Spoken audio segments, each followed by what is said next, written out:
12 volt hybrid ഇൻവെർട്ടറിൻ്റെ ഉള്ളിലുള്ള ഭാഗങ്ങളാണ് ഈ കണ്ടുകൊണ്ടിരിക്കുന്നത്. ഈ ഒരു സെക്ഷൻ ഇൻവെർട്ടറിൻ്റെ ഭാഗമാണ്, ഇൻവെർട്ടറിൻ്റെ സെക്ഷനാണ് ഈ കാണുന്നത്. അതുപോലെ ഇതിനകത്തിട്ട് 2 റിലേ നമുക്ക് ഇവിടെ കാണാൻ സാധിക്കും.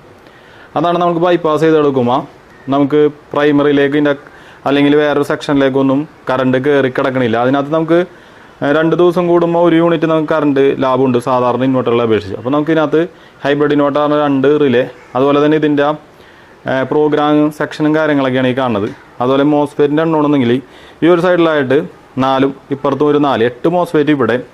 അതുപോലെ തന്നെ ഇതിൻ്റെ പുറകിലായിട്ടും ഇവിടെ നമുക്കൊരു 8 മോസ്ഫെറ്റുകൾ നമുക്ക് ഇവിടെ കാണാൻ പറ്റും. അതുപോലെ ഇതിൻ്റെ ഡിസ്പ്ലേയുടെ മോഡുകളും കാര്യങ്ങളൊക്കെയാണ്.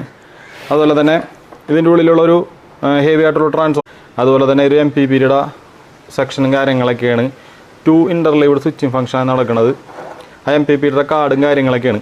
വളരെ സിമ്പിളായിട്ട് ഡിസൈൻ ചെയ്താണ്.